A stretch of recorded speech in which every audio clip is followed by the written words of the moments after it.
아멘. 우리가 그토록 믿고 따르는 예수님이 하나님이 아니라 성자와 현자와 종교 창시자, 사회 지도자였다면 구원의 문제는 어떻게 되겠습니까? 한마디로 우리가 믿는 기독교는 물거품이 되고 말 것입니다. 인간은 인간을 구원할 수가 없습니다. 물에 빠진 사람이 스스로 구원할 수가 없죠. 외부에서 그 사람을 향하여 들어가서 그 사람을 구원해내는 것이 그것입니다. 우리 인생은 모두가 죄 가운데서 다 죄악 속에서 빠져있는 인생들이기 때문에 스스로 어떤 사람이 사람을 구원할 수가 없는 것입니다. 인간을 구원할 수 있는 존재는 진정한 신이다. 신이어야 됩니다. 우리를 창조하신 신이 우리를 구원할 수 있습니다. 하나님이 인간을 구원하시는 것이지 인간이 선행이나 도덕이나 철학이나 사상, 종교 등이 구원하는 것은 결코 아닌 것입니다. 그러면 성경에서 주장하고 있는 예수님이 하나님이시고 그리고 하나님의 독생자라면 우리가 구원의 문제를 어떻게 될 것인가 라는 문제입니다. 여러분 확신하건대 우리는 확실히 우리가 예수님이 하나님의 독생자라면 우리가 믿는 예수님을 통하여 우리는 구원을 받은 것입니다. 그런데도 구원의 확신이 없는 경우들은 우리가 종종 보게 되어집니다. 구원은 그만큼 매우 민감한 문제이기 때문입니다. 그런데 우리가 믿는 예수님이 하나님이시라면 구원과 영생과 부활과 기적, 영육이 이 축복 등은 문제될 것도 하나도 없는 것입니다. 단지 예수님이 인간이라면 문제는 아주 복잡해진다는 것입니다. 저는 예수님을 믿고 구원받아 젊은 시절을 그분과 함께 보내게 됩니다. 그래서 하나님의 이 사랑에 부르심을 받아서 지금 저는 목사가 되어졌습니다. 이 구원을 생각하며 마음속 깊은 곳에서 감사가 그리고 감동이 일어나게 되어집니다. 그런데 말입니다. 인간이 어떻게 하나님일 수 있느냐 하는 것입니다. 우리는 인간이 하나님의 형상을 받았다라는 말씀은 이해할 수 있지만 인간이 하나님이라는 말씀은 쉽게 믿어지지 않는다는 것입니다. 하지만 이 말씀을 앞에 두고 깊이 묵상하게 되어지면 구원의 실체와 능력이 나타나게 되어집니다. 여기서 믿음과 구원에 관한 본질적이고 핵심적인 문제를 깨달을 수 있다 이 말입니다. 성경은 우리가 믿고 따르는 예수님을 하나님이다 라고 선언을 하고 있습니다. 14절 보세요. 말씀이 육신이 되어 우리 가운데 거하심에 우리가 그의 영광을 보니 아버지의 독생자의 영광이요 은혜와 진리가 충만하더라. 특히 사도 요한은 태초에 계신 말씀이 육신이 되어 우리 가운데 인간 가운데 거하셨고 우리가 그 영광을 보니까 은혜와 진리가 충만한 아버지의 독생자의 영광이다 라고 그렇게 기록을 하고 있습니다.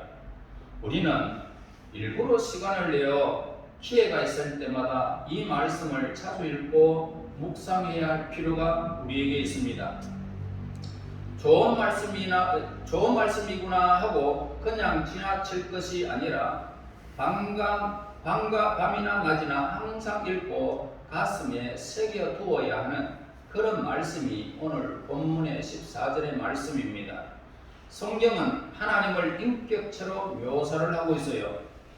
돌, 태양, 달, 바다 이 등의 우상이나 어떤 종교적 대상으로 묘사를 하고 있지 않는 것입니다. 성경은 하나님을 묘사할 때에 인간이 가질 수 있고 이해할 수가 있고 해석이 가능한 최상의 단어를 선택하고 있는데 바로 그것이 뭐냐? 최상의 선택을 한 그것이 바로 말씀이라는 뜻입니다. 말씀입니다. 이것은 다른 어떤 종교에도 발견할 수 없는 탁월한 표현이 말씀이라는 것입니다. 창세기 1장 1절에 보면은 하나님이 태초에 천지를 창조하시니라 라고 기록을 하고 있습니다. 달리 표현하자면 태초에 말씀이 천지를 창조하셨다라는 것이 되어집니다.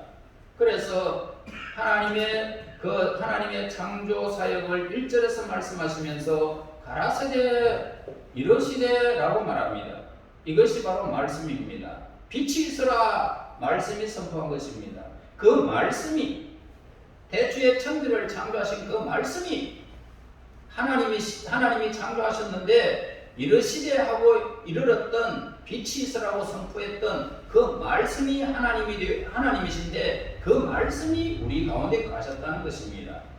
그리고 요한복음 1장 1절 말씀에 보면은 태초에 말씀이 계시니라 라고 기록하고 있습니다. 즉 무슨 말이냐면 태초에 하나님이 계셨다는 이 말씀입니다. 흔히 하나님이라고 하면 범신론에서 말하는 우상을 하나님과 혼동하기가 굉장히 쉽습니다.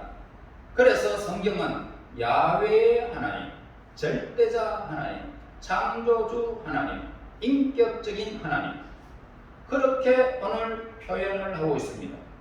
그래 하나님은 영이시고 인격체라는 것입니다. 그리고 인격을 만드신 분이 어떻게 인격이 아닐 수 있겠느냐는 것입니다. 하나님은 영원 전부터 계신 분이시고 천지 만물의 창조자이시며 볼 수 없고 만질 수 없지만 사랑하는 인간과 대화하고 교제를 나누시는 그분이 바로 우리를 만드신 하나님이신 것입니다. 그래서 하나님은 스스로 존재하셨기 때문에 스스로 존재하신 분은 고독하지 않습니다. 하나님께서는 사회가 있습니다. 우리 인간이 사회를 이루듯이 하나님의 세계, 천생의 세계도 사회를 구성하고 있습니다.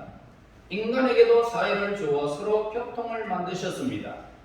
남자와 여자를 주시고 자녀를 주시고 하나님과 같은 공동체를 형성해서 서로 사귐을 가지고 살도록 그렇게 하셨던 것입니다. 그 말씀이 육신이 되어 우리 가운데 계셨다라는 것은 정말로 놀라운 일이 아닐 수가 없습니다. 천상의 사회를 이루시고 구성을 이루신 그 하나님이 천지를 창조하시면서부터 하나님의 계획하심을 통하여 이제 그 말씀이 하나님의 세계 그 사회를 이렇게 두고 하나님의 그 엄청난 그 영광의 사회를 이제 벗어나서 인간 사회로 오셨다라는 것, 우리 인생 가운데 거하셨다. 이거 엄청난 사실이 아닐 수가 없습니다. 자, 이것은 하나님이 직접 만드신 물질 속으로, 시간 속으로 들어오셨다 이 말씀입니다. 하나님이 높고 위대한 자신의 위상을 포기하신 채 자신의 형상대로 만든 인간이 되었다 이 말씀입니다. 여기서 구원의 신비, 구원의 감동, 구원의 기적, 구원의 축복이 들어있는 것입니다. 예를 들어서 우선 가까이 있는 사람에게 당신은 신이고 하나님이십니다 라고 한번 질문해 보세요. 당신은 신이고 당신은 하나님이십니다 라고 질문 한번 해보세요. 자, 질문할 수 있는 말을 그 입이 열리지 않습니다. 왜 그럴까요? 신이 아니기 때문에. 그러면은 당신은 하나님의 형상대로 지음을 받은 고귀한 존재입니다. 시작. 그렇습니다. 자, 이 말씀은 우리가 이해를 할 수 있지만 옆에 사람 보고 당신은 하나님이시고 당신은 신입니다 라고 한다면 이건 도대체 우리가 입이 열려지지 않잖아요. 그러나 당신은 하나님의 형상대로 지음을 받은 존귀한 존재입니다 라고 했을 때 쉽게 말할 수가 있다는 것입니다. 이처럼 예수님이 하나님이십니다 라고 성경 말씀은 인간에게 매우 충격적인 사건이 아닐 수가 없습니다. 하나님이 아니고는 인간의 입이 열려지지 않습니다. 그래서 요한이 직접 보니까 하나님이 말씀이신 우리 가운데 가신 하나님이심을 그는 직접 본 것입니다. 우리 가운데 거하셨다. 자, 2000여 년 전에 팔레스타인 땅에 우리와 똑같던 한 청년이 있었습니다. 그런데 그 청년을 가리켜서 하나님이다라고 합니다. 우리는 예수님을 하나님이라고 말해놓고 그것이 얼마나 탁월한 표현인지 잘 모르고 있다는 것입니다. 누가 저를 너무나 사랑하는 나머지 제 얼굴을 뚫어져라 쳐다봐도 저는 신이 될 수가 없는 존재입니다. 죄가 있고 미움이 있고 분노가 있고 저주가 있고 죽음의 그림자로 가득 찬 인간일 뿐이라는 것입니다. 인간의 얼굴을 가진 사람에게 신이다 라고 말할 수 있습니까? 없다는 말입니다. 신이 아닙니다. 돌멩이를 보세요. 돌멩이를 보고 여러분 굴러다니는 돌멩이를 보면서 야 저거 다이아몬드가 된다. 저거 우리 따듬어 보자. 아무리 따듬어도 다이아몬드가 될 수가 없습니다. 그러므로 신은 신이고 인간은 인간일 뿐이라는 것입니다.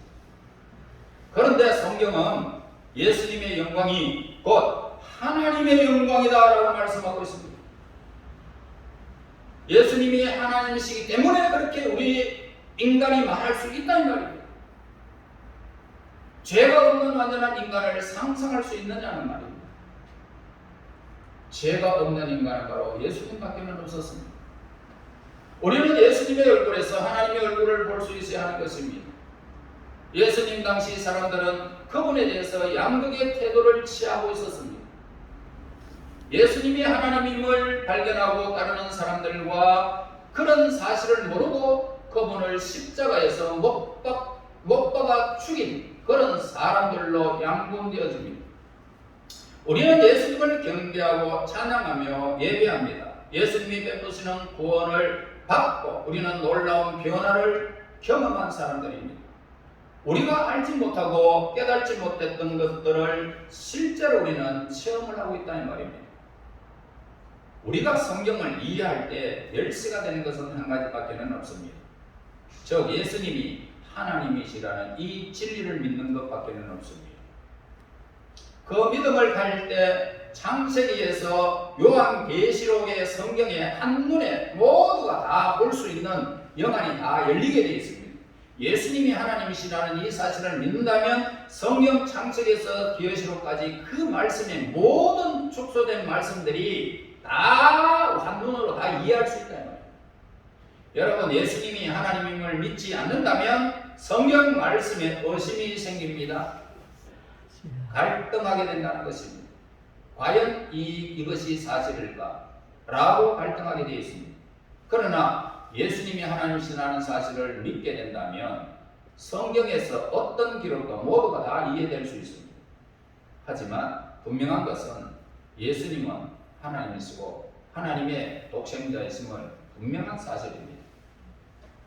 원래 예수님은 하나님이신데 하나님과 동등됨을 취하지 아니하시고 육신이 되어 우리 땅에 오셔서 인간의 죄 문제를 해결하기 위해서 십자가에서 모두가 죄에서 구원받을 수 없는 지옥 백성들을 구원하기 위하여 예수님이 십자가에서 죄 없으신 몸이 희생되지 아니하면 우리 인간은 구원받을 수가 없기 때문에 죄 없으신 예수님이 죄의 삭을 지불을 십자가에서 하나님 앞에 한 것입니다.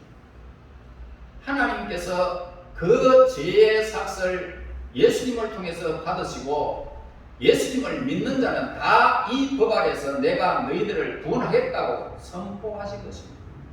이 사실을 믿는 것이 참으로 우리에게는 큰 영광이 주어지는 것입니다. 우리는 마지막 날 예수님의 역사의 주인으로 다시 오신다는 사실을 조금도 의심하지 않습니다. 예수님은 하나님으로서 시간을 초월할 것이고 공간을 초월하시는 분이시기 때문입니다. 그래서 말씀이 14절의 말씀이 육신이 되어 우리 가운데 가슴에 우리가 그의 영광을 보니 아버지의 독생자 영광이요 은혜와 진리가 충만하더라. 하나님이 육신을 입고 세상에 오신 것에 대해서 세 가지의 증거를 우리에게 말씀하고 있습니다. 첫째 뭐냐? 말씀이 육신이 되어 우리 가운데 가시는 것에 증거라는 것입니다. 많은 사람들은 하나님을 멀리 있는 분으로 생각하는 경향들이 있습니다. 임마누엘의 하나님을 우리가 생각하지 않는다는 것입니다. 임마누엘이라는 것은 항상 우리와 함께 하신다 이 말씀의 뜻입니다. 그래서 하나님에 대한 막연한 두려움을 가지고 있는 것은 현실입니다. 그러나 성경에서 말하듯이 하나님은 우리 가운데 계십니다. 더러운 인간 가운데 계신다는 뜻입니다. 말씀이 육신이 되었다라는 것은 쉽게 말해서 하나님이 물질 안으로 들어오셨다는 그런 뜻입니다. 시공을 초월하시는 하나님이 육체라는 물질 안으로 들어오셨다 이 말씀입니다. 이것이 바로 기독교 진리의 핵심으로 겸손을 나타내는 단어이기도 한 것입니다. 겸손은 사람이 낮아지는 것을 말하는 것이 아니라 하나님이 인간 되신 것을 말하는 것입니다. 여러분, 하나님이 자신을 포기하시고 육신을 입고 인간을 찾아오셨다 이 말씀입니다. 기독교의 본질은 자기 포기입니다. 기독교의 세상의 영웅, 기독권 세력, 이 세력으로 등장한다면 이미 기독교가 결코 아닌 것입니다. 기독권은 우리에게 사라지는 것입니다. 세상의 영웅은 있을 수가 없습니다. 그러므로 말씀이 육신이 되어 우리 가운데 거하셨다라는 말씀은 구약 성경에서도 찾아볼 수 있습니다. 바로 성막이라는 단어입니다. 여러분, 하나님은 모세에게 성막을 짓도록 명령하셨어요. 하나님이 인간과 만나시는 곳이 어디입니까? 성막이라는 것입니다. 성막.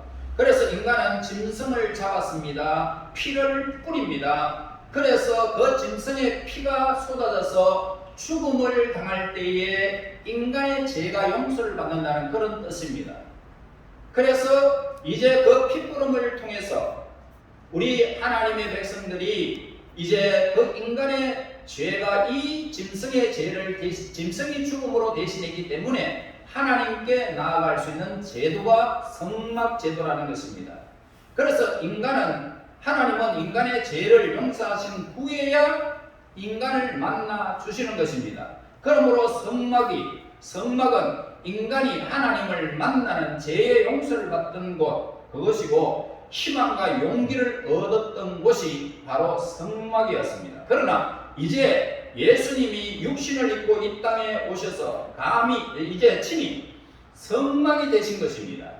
그래서 누구든지 예수님을 믿으면 예수님의 피가 우리의 죄를 대신했기 때문에 우리는 예수님 안에 거하고 예수님은 우리 안에 거하기 때문에 우리는 하나님이 내 속에 거하시는 처소가 된 것입니다. 우리가 성막이 됐단 말입니다.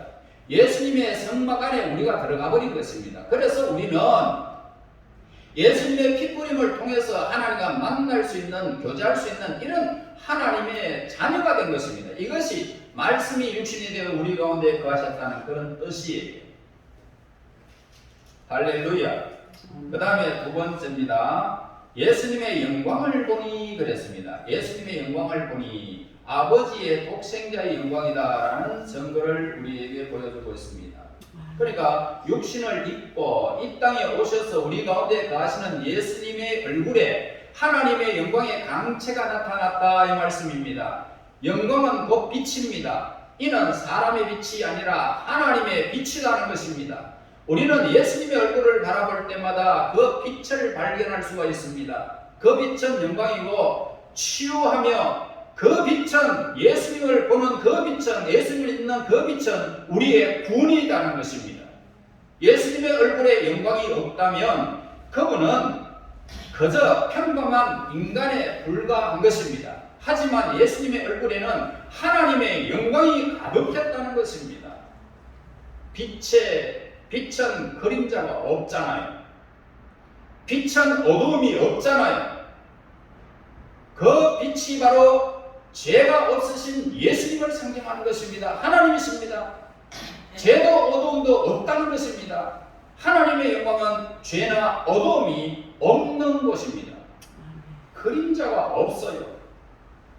예수님의 얼굴에는 회전하는 그림자도 없습니다. 그러나 인간의 얼굴에는 근심이 있습니다. 걱정이 있습니다. 슬픔이 가득 담겨 있다는 것입니다. 여러분 얼굴을 자세히 주변의 얼굴을 한번 보세요.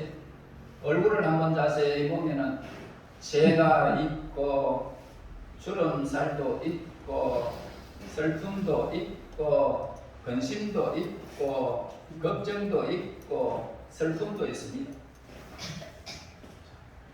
하지만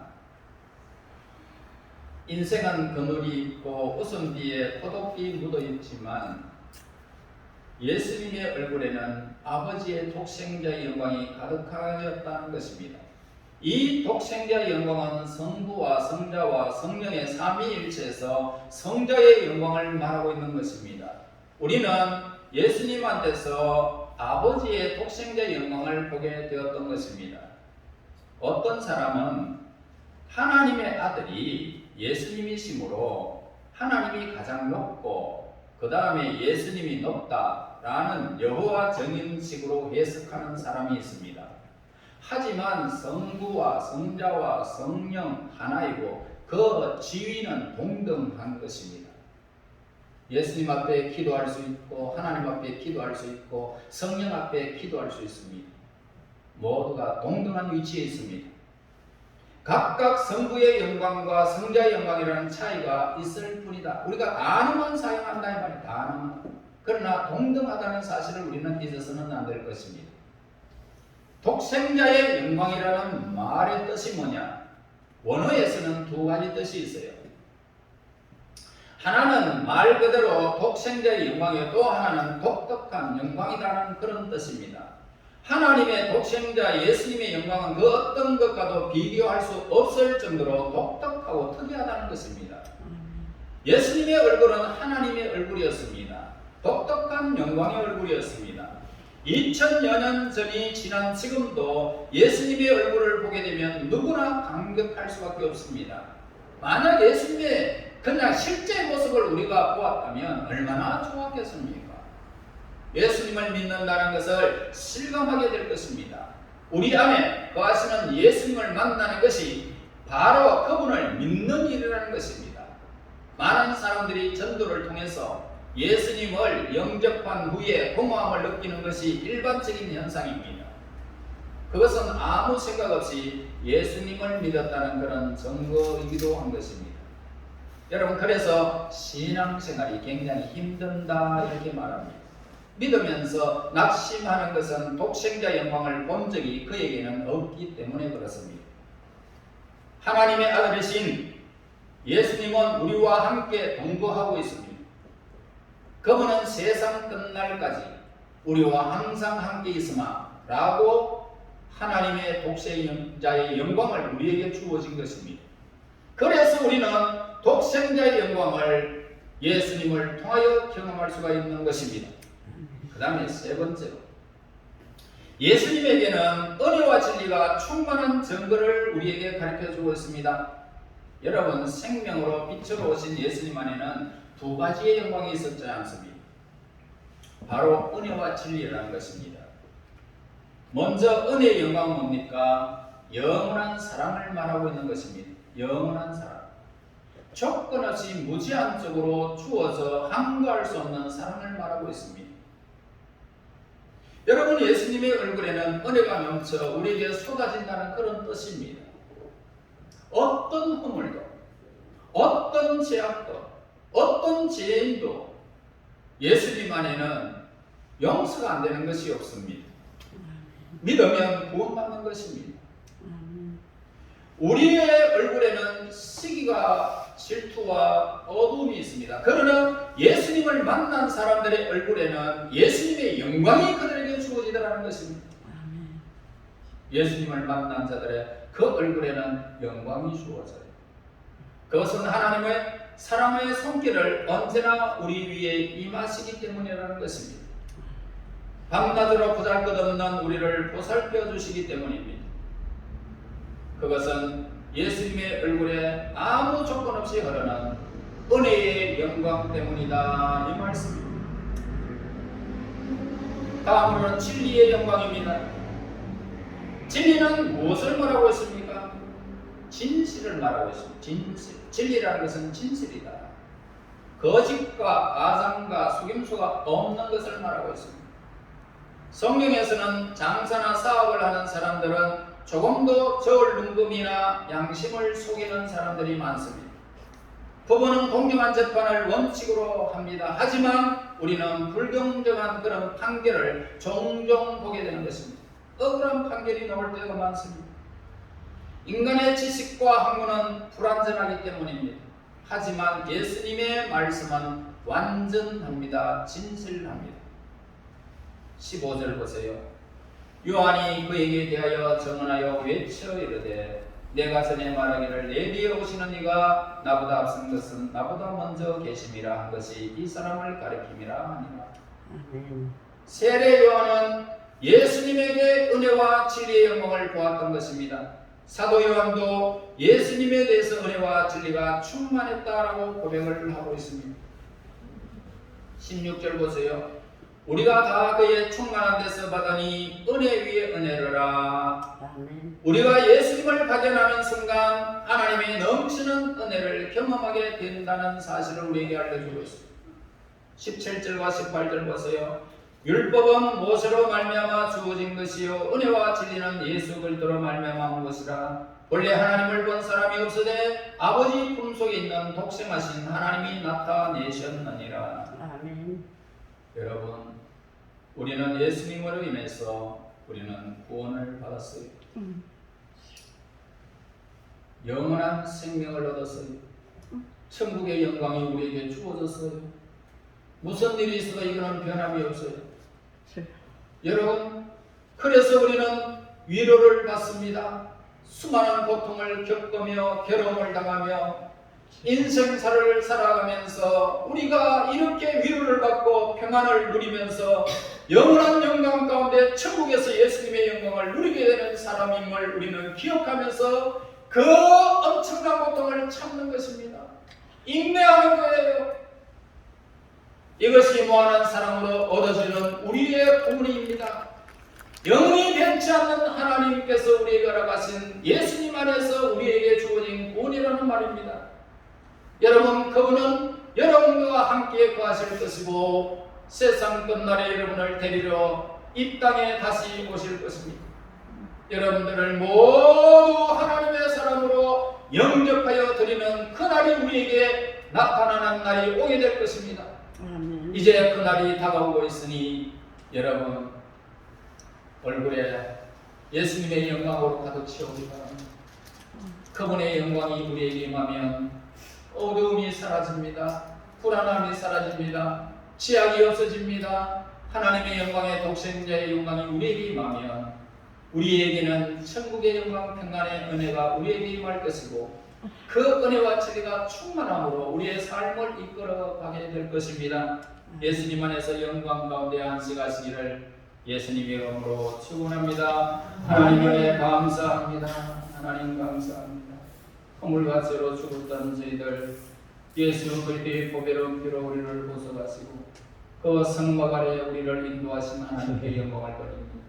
하나님, 이제 우리의 간구와 기도를 들어주시며 수많은 위험으로부터 우리를 빛으로 보호하여 주시며 은혜로 우리 하나님 은혜로 우리를 함께하여 주셔서 은혜로 우리를 다스려 주시옵소서. 우리 아버지여, 인생의 연약함을 고백하오니 하나님의 그 진리와 은혜 아래서 저희들이 보호를 받고 우리 하나님의 그 영광된 나라를 향하여 전진할 수 있도록 저들을 인도하옵소서. 오늘도 그 평강 가운데 하나님의 백성들을 늘 인도하시기를 원하옵고 예수님 이름으로 기도하옵나이다. 아멘.